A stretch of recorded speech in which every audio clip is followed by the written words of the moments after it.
The Bangko Sentral ng Pilipinas says several developments are affecting the country's inflation rate. We'll have the full story from Jorge Bandola.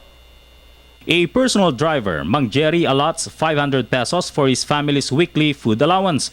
And since the cost of basic commodities have increased over the last few weeks, Mang Jerry thinks a better way to spend his hard-earned money than complaining. 500, kasya na yun para sa pamilya. Yung mga ilan yung pakakainin mo na doon? Tatlo lang kayo. Asawa at anak lang. Kasya na ba yun? 500? Anong nabibili ng 500? Tsaka yung gulay na mga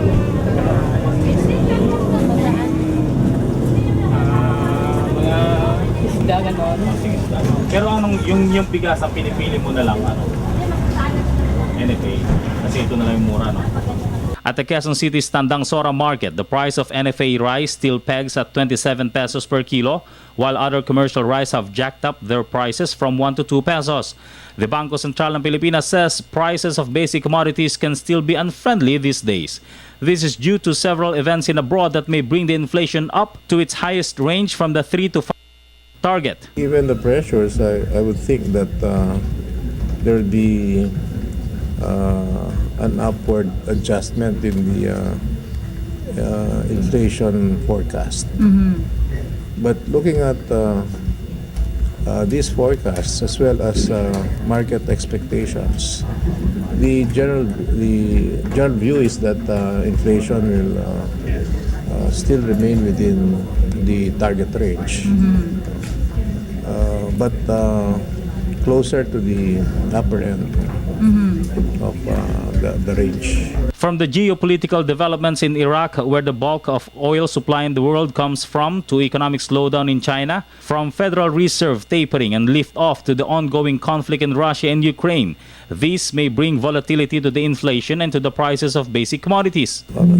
So we will consider all of these things, and consistent with the approach under the inflation targeting framework, which, as you know, is information intensive.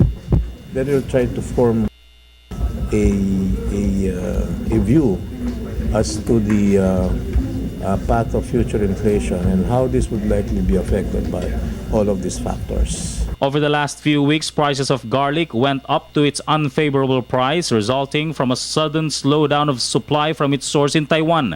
While the local garlic producers tend to make up for the supply, market vendors like Aling Edna say consumers prefer the ones imported from Taiwan for its bigger size. May dumating dito yung galing sa Tagalog, 200. Kaya lang ang liliit. Sobrang liliit. So hindi ba tinatangkilik ng tao yung local bawang? Mas gusto nila yan. Nahirapan daw sila dun sa Tagalog kasi sobrang liit. Sobrang liit. Meron nga kumuha kami. Magkano naman yan? Yung 200 yung Tagalog? bigay sa amin. 200. 220 yung pasa namin sa kasi i-retail. For their part, the Monetary Board will play a major role to avert a huge impact on prices of basic commodities. This includes new policies to keep the inflation rate within the target. Looking at relevant indicators, we see that investments grow, and there's still a healthy growth in bank credit. So the demand conditions in the economy remain firm. For People's Television, Jorge Bandola.